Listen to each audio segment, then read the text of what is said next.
Okay, this section here I'm going to show more scale-oriented licks. I'm also going to demonstrate some exercises that will help your legato technique and strengthen your left hand.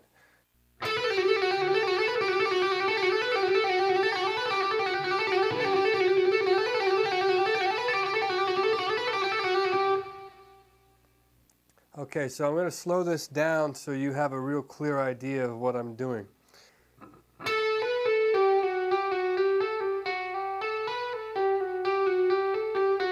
So it's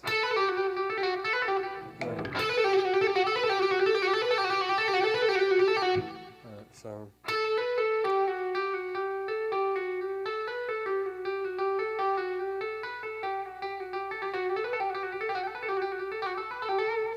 and so what's happening here on this lick is I'm incorporating a slide to actually play the note as well as a hammer-on.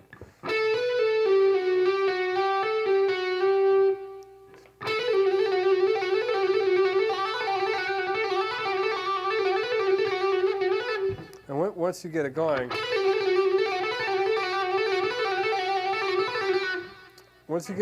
you don't pick it at all. You know, it's just strictly depending on the strength of your left hand to hammer on those notes and pull them off and slide in and out of them.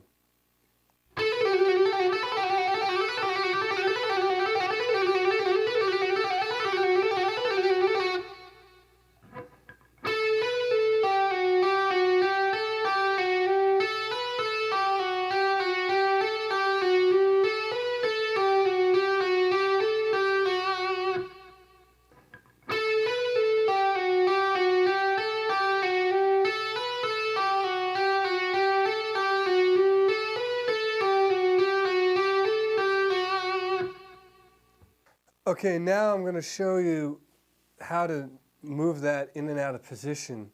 And we're going to stay on the same string for now, just to keep it simple. But we'll take that pattern and move up and down the neck. So, and this is also another type of an exercise.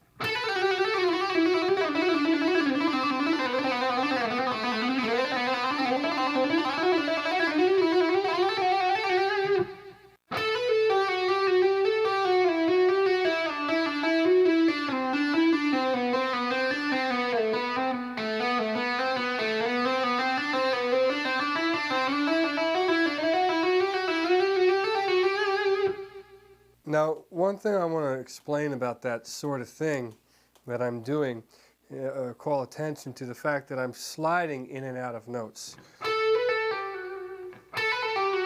And, you know, I'm sounding the note by sliding into it.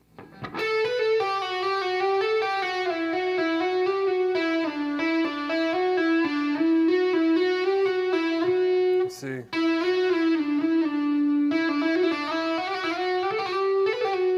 So that's a very important thing that you understand, that that's how that note, some of those notes are being sounded. Some of them are hammered on, some of them are pulled off, and some of them are sliding.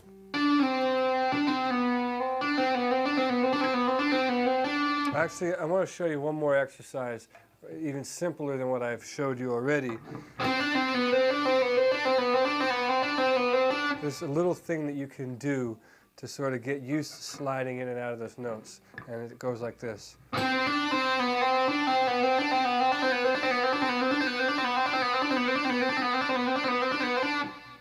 And you can practice that over and over, and that will help you get used to that sort of motion.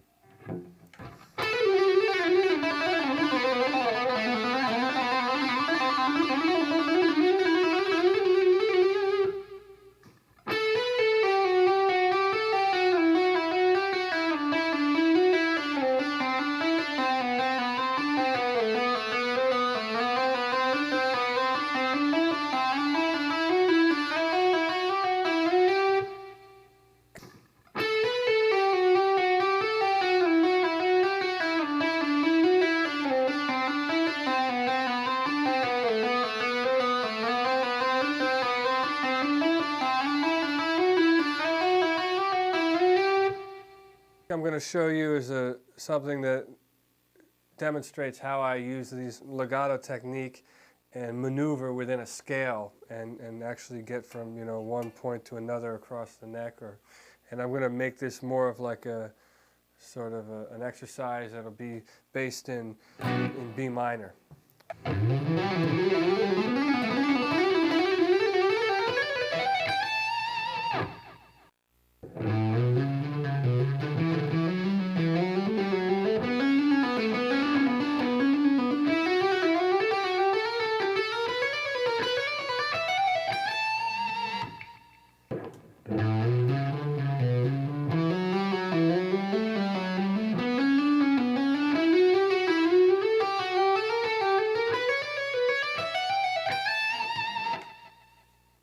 I'm going to show you basically the same lick, only in a different key. It'll be like based around A major.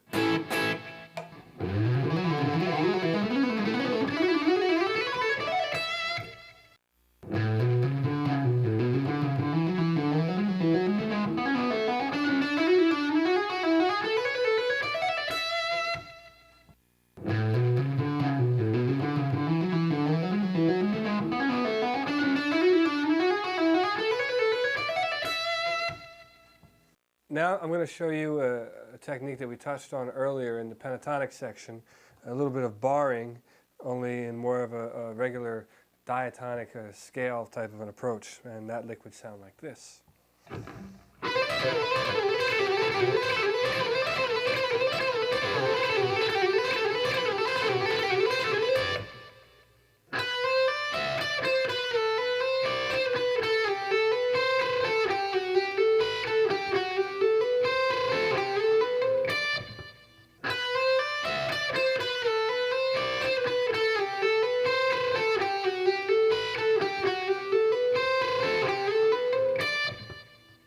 Okay, so now what I'm going to show you is a lick that incorporates all the techniques that we talked about in this section, the sliding, the hammering on, and moving across the strings.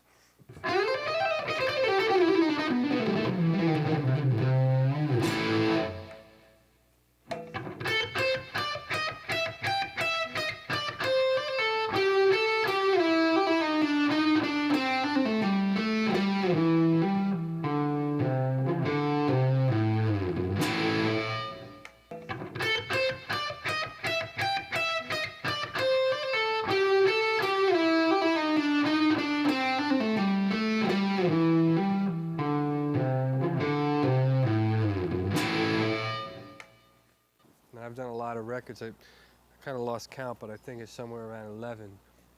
I started making solo records when I was 18, so I had a lot of time to experiment. I think that's kind of why they're all so different. In some ways that has worked for me, and in a lot of ways it has worked against me. But I think what it is a documentation of my evolution, per se, as an artist or as a musician.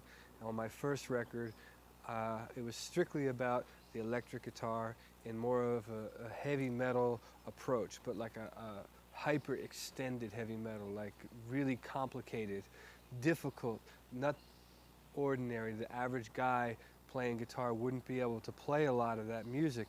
That was the idea behind the record that I made, the first record, and there was a couple guys like myself that were making those kinds of records back then. And the idea behind that kind of music was for it to be heavy and aggressive, but very sophisticated, so that the average person would not be able to play those songs. That was what we were trying to do. And people like me and Jason Becker or Marty Friedman, that was the objective back then.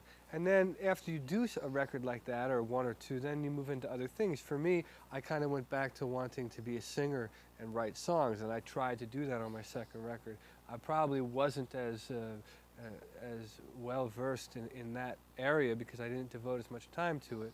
But then after a while I started getting into that sort of thing, and I was more interested in singing than I was in playing the guitar.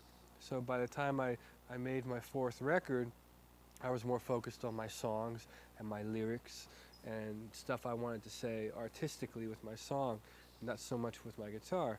And then I would go back and forth, and then the next time I would make an instrumental record, it would be more on a jazz fusion level, and that's the record I made called the Intergalactic Fusion Experience, where I had Jeff Berlin come in and play bass on a few songs, who I've always been a fan of him, and Greg Bissonette, who's an amazing jazz drummer, came in and played drums for me on that record. And that was my take on a fusion style, like those bands that I used to like I said before, like a Return to Forever and Mahavishnu Orchestra.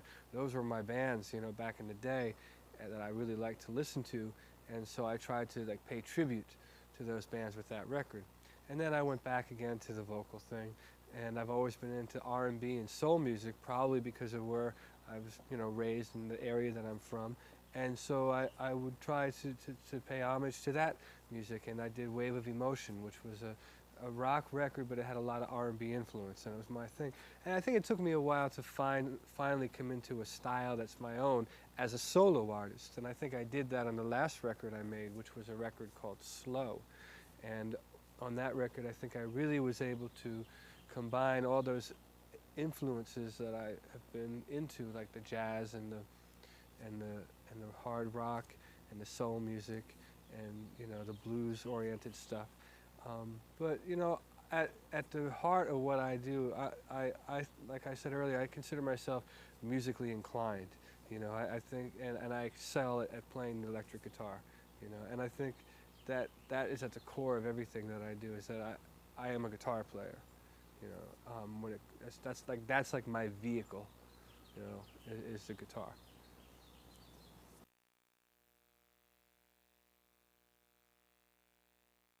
All right, this section in the video, I'm going to show you some combination licks. And what I mean by that are some licks that combine the techniques that I've showed you in the beginning of the video. So that would include some of the legato-based things and some of the arpeggio-oriented lines that I showed you. And the first one we're going to do will be based in the key of C sharp minor, very sad key. And the lick goes like this.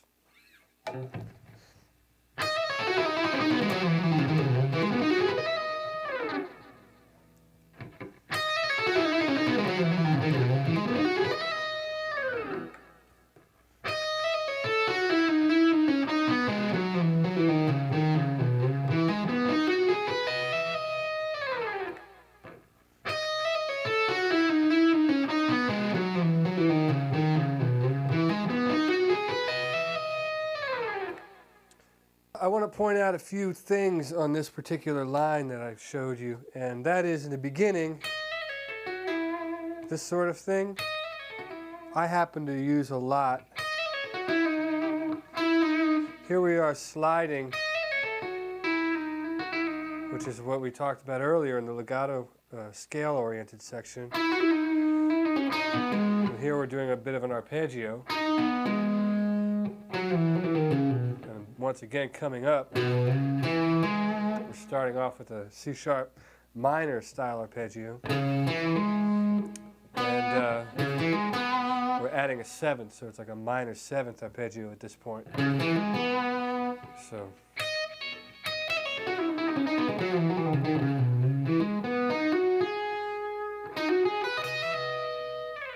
you can kind of see why that lick falls into what we're calling the combination licks.